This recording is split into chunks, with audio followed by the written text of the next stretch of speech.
même yar góor sax mu gën a jafe yar jigéen ndax doom bu góor tey boo ko amee su génnee xeex yu maanaam fo yu métti lay fo.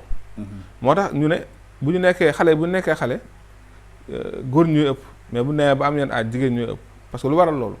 feebar yu kii yu bëri maanaam fo yu bëri mën na leen gaañ. jigéen góor fo yëpp day violent mën na si ñàkkee bakkanam. ñoo jël itam góor moo jël yenn risques yi jël ay gaal ne day tukki. góor moo jël yenn risques yi liggéey yu metti yi liggéey yu bëree bëri. nit ñàkk na si bakkanam. xawee ko ci kaw daanu.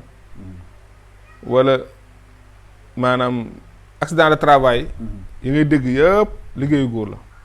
nga baal ma ñu jeexalee foofu sama xel dañ ne benn question wax xaj na dafa nekk ci dëkk bi nit ñi xaj na dañ koy kii des fois dañ koy jàngatee que li tax góor ñu bari di génn àdduna lu bari xaj na bëri soxna wala soxna yu jotee gu bari wala nangam kon loolu science daf koy